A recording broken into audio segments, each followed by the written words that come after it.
Hermanos, la historia que hemos leído juntos en Hechos 18 nos habla de Pablo. Pablo era el gran predicador que estaba andando por todo el mundo predicando el Evangelio de Jesucristo. Y para los que aún o tal vez no saben con claridad lo que es el Evangelio de Jesucristo, lo voy a explicar un poquito. Mira, como estábamos estudiando en esas preguntas sobre la ley, la palabra de Dios dice que todos nosotros somos pecadores. Andamos nosotros en el pecado y desde nuestro nacimiento tenemos un corazón que le gusta disfrutar el pecado. En verdad. El pecado para muchas personas o para la humanidad en general es algo atractivo. Por eso a los niños no es necesario enseñar a hacer cosas malas, pero sí nos cuesta enseñar cosas buenas. Es porque nuestro corazón es así, que quiere disfrutar el pecado. Pero el problema con el pecado es que el pecado nos destruye. El pecado destruye todas las cosas. Destruye nuestras familias, destruye nuestra vida y sobre todo destruye nuestra relación con Dios. Porque Dios, dice la palabra, es un Dios santo y eso significa que Él no quiere ni ver el pecado. Y eso es un problema, porque nosotros, si nosotros queremos estar con Dios, si nosotros queremos estar para siempre con Él, el pecado en nuestra vida causa una separación entre nosotros y Dios. Y esa separación es tan terrible que Dios ha dicho, las personas que no quieren estar conmigo estarán por siempre en un lugar donde Dios no está. El infierno. El infierno es el lugar donde Dios no está. El infierno es el lugar donde las personas van a estar que no quieren andar ni estar con Dios.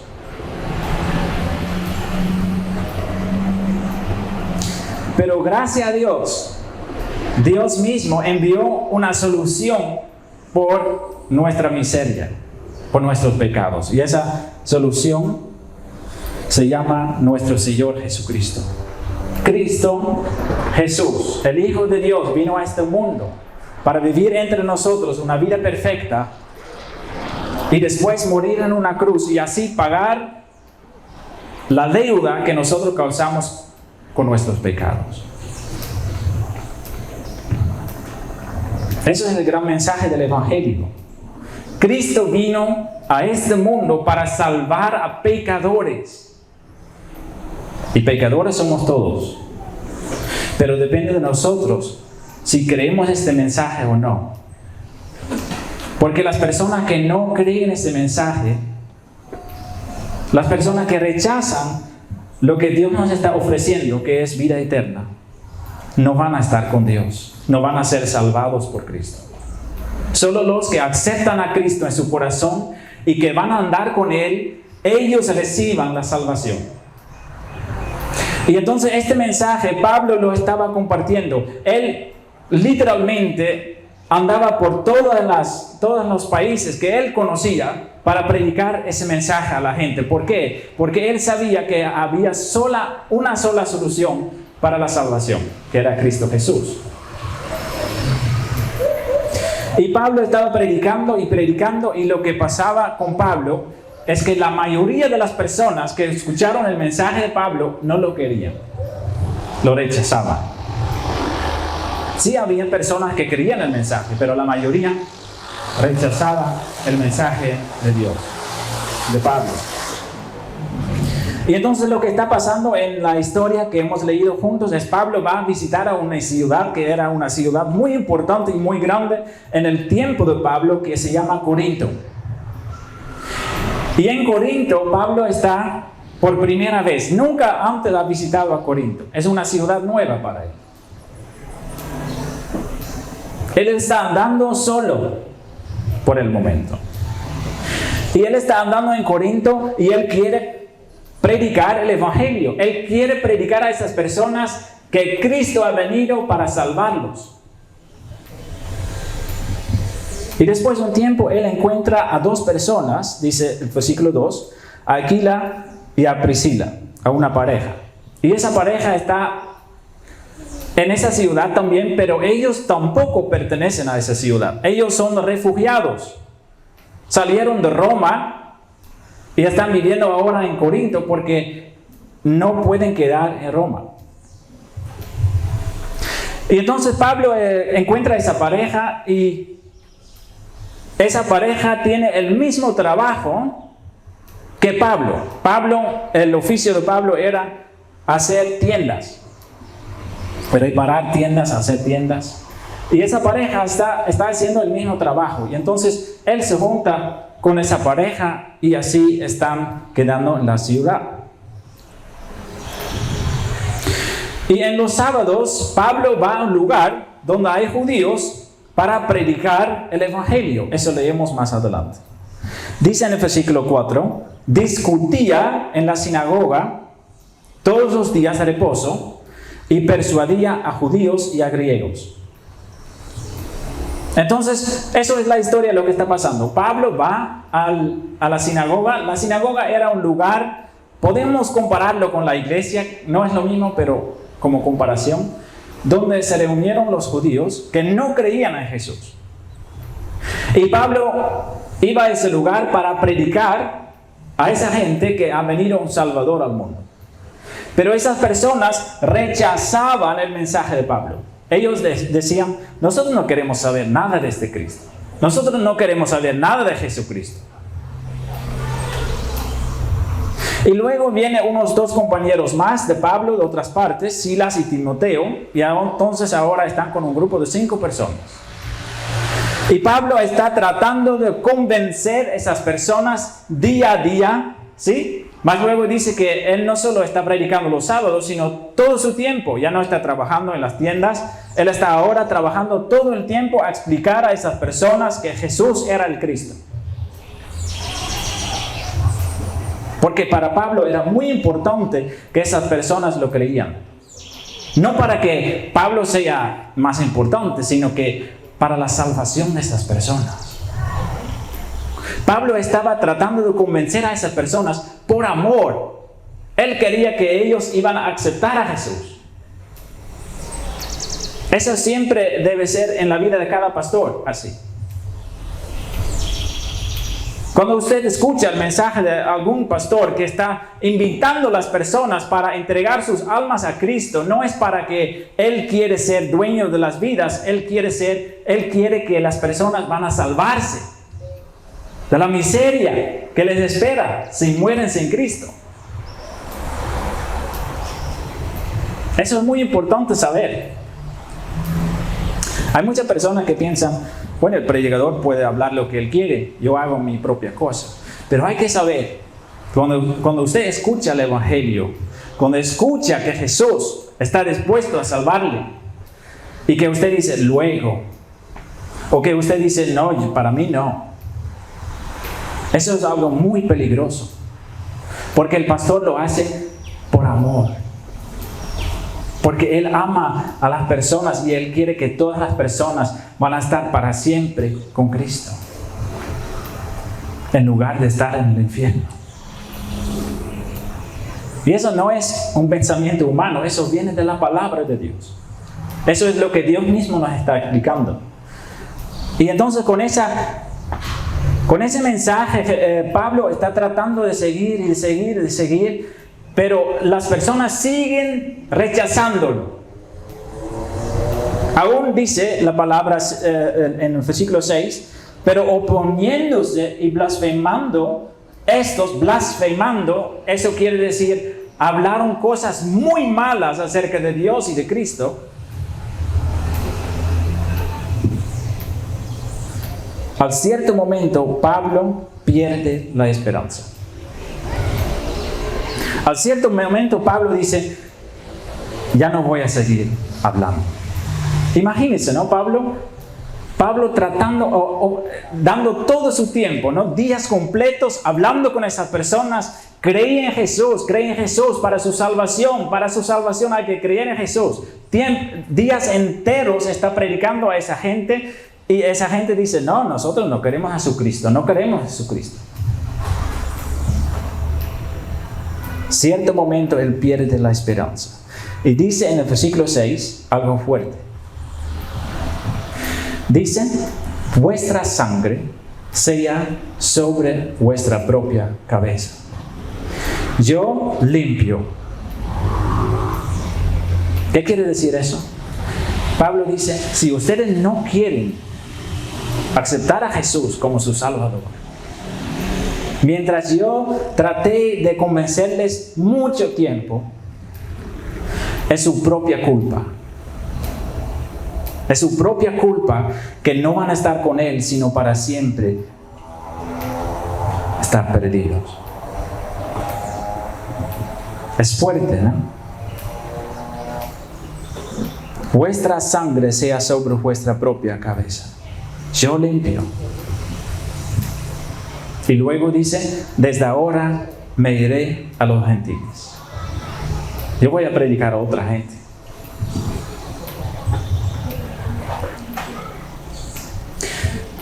Hermanos, ese mensaje es fuerte lo que está en ese versículo.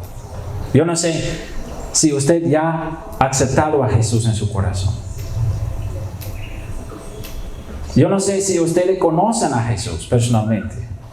Pero si no lo conoce y si ha escuchado el mensaje de la salvación varias veces, es muy importante saber que la paciencia de Dios tiene un fin.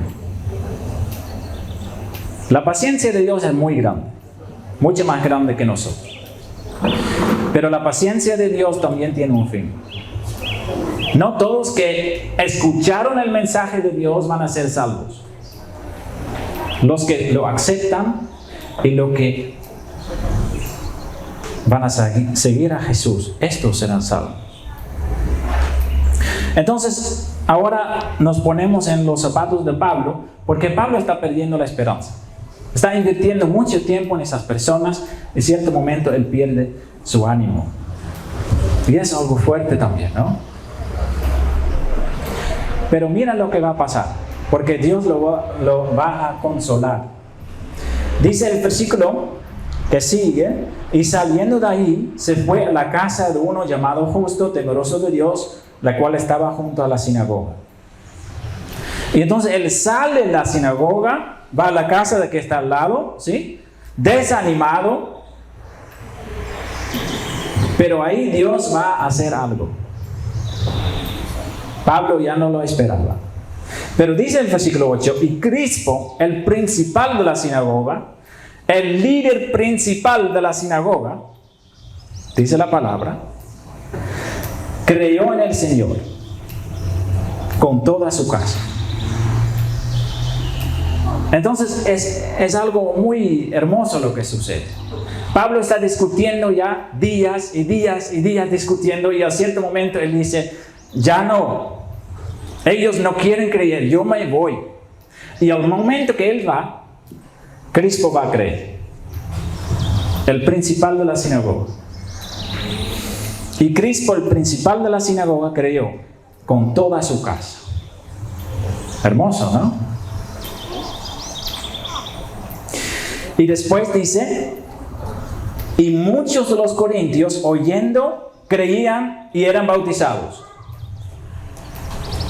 Hermoso también. Entonces, al momento que Pablo dice, ya no voy a predicar más, Dios va a convertir los corazones de las personas. Eso es para mostrar a Pablo que cambiar un corazón no es obra de Pablo, sino es obra de Dios.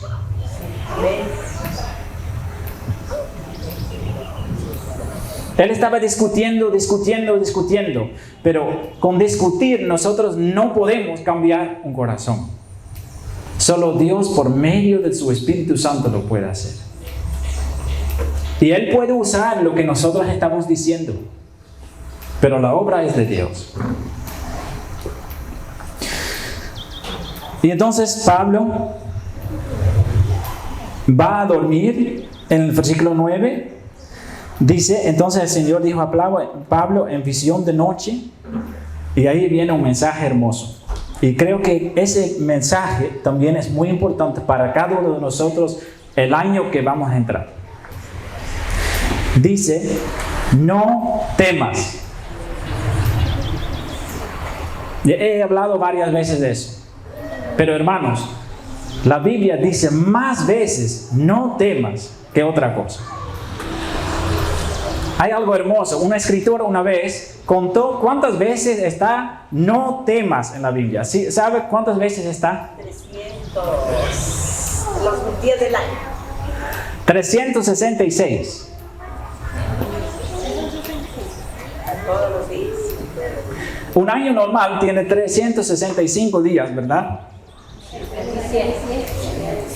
año 2024 es bisiesto. ¿Cómo? El 2024 es bisiesto. Ya, y entonces, para ese año que tiene un día más, Dios puso en la palabra de Dios 366 veces no temas, para que nosotros todos los días sabemos que no tenemos que temer. Ni un solo día. ¿Cuántas veces nosotros tememos? ¿Cuántas veces en nuestra vida nosotros andamos con temor? Especialmente en todo lo que está sucediendo en nuestra sociedad, ¿verdad? Mucho temor. Pero la palabra dice, no temas. No temas. No temas. A todas las personas Dios lo ha dicho. A Moisés, a Josué, a Abraham, a Jacob, a todas las personas que están en la Biblia, Dios lo dijo. No temas. Cuando Gabriel vino a María para anunciar el nacimiento de Jesús, no temas. Todas las veces. Y a nosotros Él lo está diciendo todos los días. No temas. Para el próximo año, hermanos, este es el mensaje muy importante. No temas. Jesús dice, en los tiempos de los últimos tiempos van a pasar muchas cosas malas, pero no temas. Sino que, dice ese versículo, habla y no calles. ¿Habla de qué? ¿De nuestros vecinos? ¿De las personas que andan mal? No. Hablar de Cristo.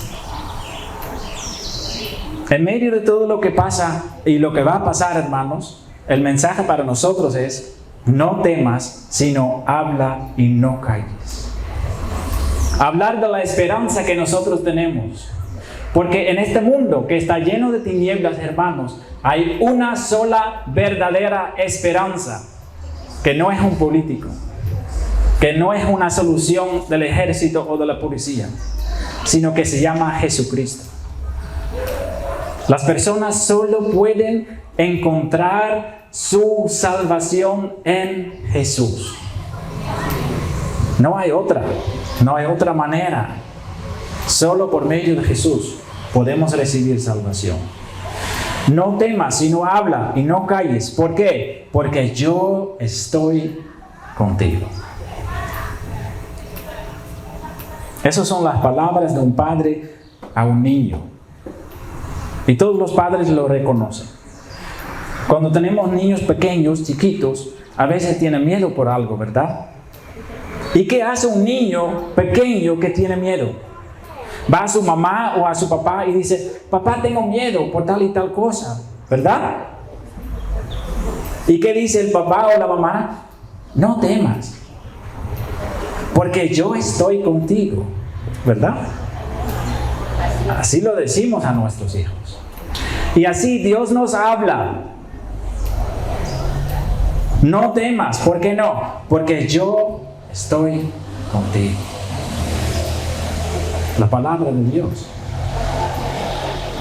Y más adelante dice, y ninguno pondrá sobre ti la mano para hacerte mal. Porque yo tengo mucho pueblo en esta ciudad. Hermanos, eso es la esperanza que nosotros tenemos. Mira, si nosotros pensamos en nuestra ciudad, podemos decir, ¿dónde está el pueblo de Dios? ¿Verdad? Sí hay iglesia, sí hay. Pero estoy hablando del pueblo de Dios. Personas que en verdad están reflejando a Jesucristo en medio de la sociedad.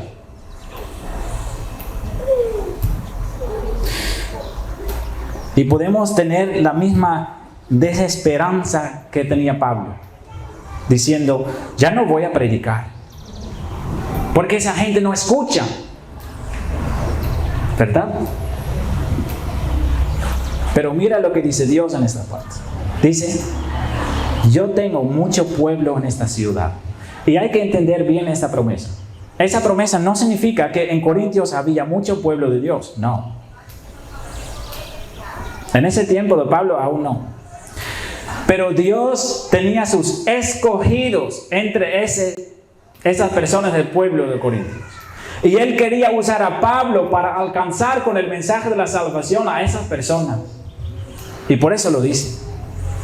Yo le voy a usar, Pablo, para que esas personas que yo tengo en mente van a escuchar el Evangelio y que van a creer el Evangelio y que van a ser salvos. Imagínense, hermanos, porque yo creo que esa promesa también vale para nuestra ciudad. Dios tiene mucho pueblo en Quevedo, pero son pueblos que aún están andando en el mundo y que no saben de Jesús. Pero Dios está pensando en ellos. Dios sabe dónde están ahora. Dios sabe que tal vez en este momento están cometiendo un robo. Dios sabe que tal vez en este momento están consumiendo drogas. Y Él tiene un plan en su mente, cómo Él va a alcanzar a esas personas con el Evangelio para cambiarlos. Él lo tiene en su mente. Y puede ser que Él nos llama para que nosotros somos el medio en las manos de Dios para llevar las buenas nuevas a esas personas. Pero la pregunta es, ¿estamos dispuestos nosotros? ¿O tenemos temor y nos encerramos? ¿Cómo podemos compartir el Evangelio si nosotros nos encerramos y tenemos temor? Dios dice, no temas, habla, no calles, porque yo estoy contigo. Y nadie te puede tocar si yo no lo permito. ¿Creemos la palabra de Dios, hermanos? Yo creo que muchas veces no lo creemos. Pensamos en todos los peligros. Pensamos en todo lo que puede suceder a nosotros. Y no pensamos en el gran yo soy que dice, yo estoy contigo.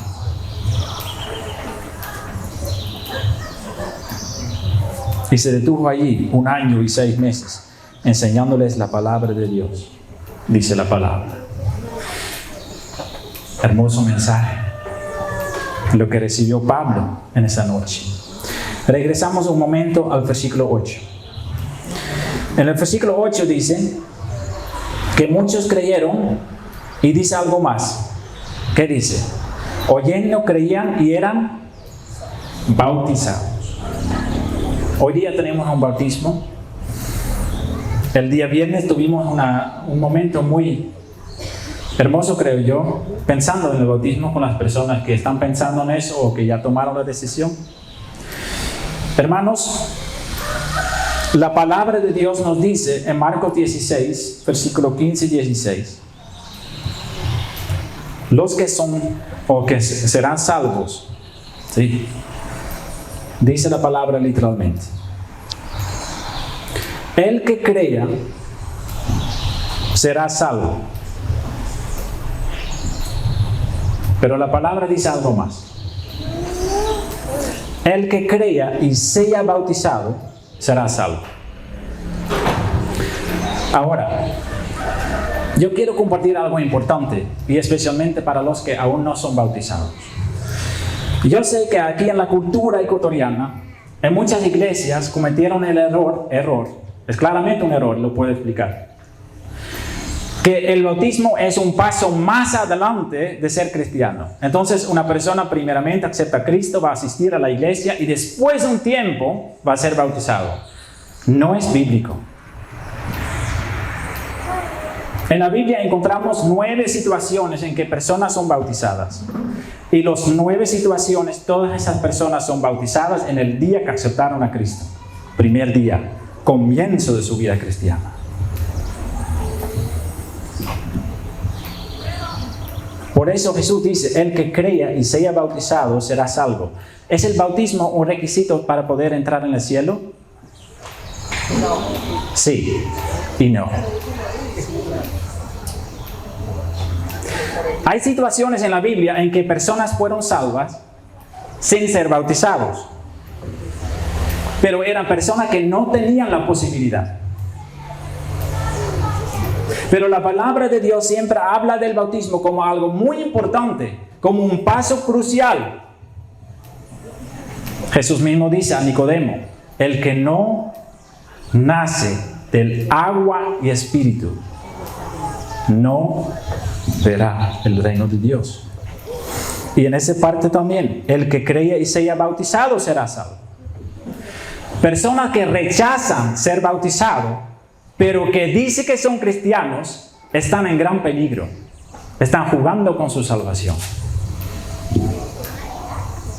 Es importante saberlo, porque la palabra de Dios lo dice. Todos los cristianos en la Biblia fueron bautizados. No hay excepciones, excepto las personas que nunca tuvieron la posibilidad. Por ejemplo, el ladrón en la cruz. No conozco más ejemplos. Y el etíope también se bautizó, se vivió. Entonces, todos. Piensa en eso. Porque lo que veo yo, hermanos, es esto. Muchas personas sí quieren andar con Dios hasta cierto nivel. Lo puedo comparar con eso. Hay muchas personas que quieren vivir en unión libre con Dios. Sí quieren vivir con Dios, pero no quieren hacer el compromiso. ¿Verdad? El problema es, hermanos, que Dios no quiere vivir en unión libre con nosotros. Él quiere casarnos. Y el bautismo es el casamiento. Si tú quieres casar con el Señor, tienes que ser bautizado. Porque Dios no quiere que nosotros andamos con medio pie en el mundo y medio pie en la iglesia. Dios es un Dios celoso. Él quiere nuestro corazón entero. Muy importante saberlo, hermanos. Yo sé que hay muchas ideas raras y humanas sobre el bautismo. Por ejemplo, primero tengo que llegar a cierto nivel en mi vida espiritual para poder hacerlo. Locura. Eso no dice la Biblia. La Biblia dice, el que cree debe ser bautizado. Y la Biblia en general lo hace en el mismo día. Pablo, cuando estaba persiguiendo a la iglesia, ¿sí? El Señor lo habló y él cayó al piso. Y al momento que él aceptó a Jesús, fue bautizado. Imagínense, solo unos días antes del momento que él fue bautizado, unos días estamos hablando, él estaba matando a cristianos. Y nosotros, ¿qué decimos? Demasiado rápido, ¿no? No. Es que nuestra idea sobre el bautismo no es bíblico. Eso es el problema. Vaya a verlo. El día viernes hemos estudiado eso. Yo tengo una hoja donde hay todos los versículos de la Biblia que hablan del bautismo y usted mismo puede ver que son 9 situaciones y en todas las 9 situaciones la persona fue bautizada en el mismo día en que aceptó a Cristo. No hay excepción. Las excepciones hicimos nosotros. Y para esas cosas necesitamos arrepentimiento. Entonces, hermanos, es algo muy hermoso. Porque Dios sabe que nosotros necesitamos el poder del bautismo, el compromiso, para que Dios pueda obrar en nosotros el cambio. Hoy día festejamos un día muy especial, en que vamos a ver que una persona va a ser bautizada en medio de nosotros. Entonces, hermanos, mucho mensaje en una sola parte, yo lo sé, pero muy importante. Y para los que son bautizados, quiero decirles, hermanos, el bautismo es algo muy especial. Porque en el bautismo usted ha dado su corazón a Dios y Dios ha dado su palabra a ustedes. Y Dios promete en su palabra renovar su vida, transformar su vida. Si usted en este momento dice, yo soy bautizado, pero no puedo ver mucho la obra de Dios en mi vida, hay que ir a Él en oración para que Él siga obrando y para que Él le muestre en qué fallamos nosotros. Porque si Dios no está obrando mucho en nosotros, siempre es un problema de nosotros, no de Dios. Algo está fallando en nuestra vida espiritual. Pero la promesa es clara. Cuando nosotros hemos dado nuestra palabra a Dios, Dios sí va a obrar en nosotros. Tenga esa esperanza, hermanos. Y entonces, terminamos este mensaje. Lo más importante era para el próximo año. No temas, habla, no calles. Porque Dios está con nosotros. La promesa clara, lo que fue dado a Pablo. Y Él sigue obrando. Él sigue cambiando vidas. Él sigue transformando vidas para que esas personas entreguen su vida entera a Cristo y que sean bautizados. Amén.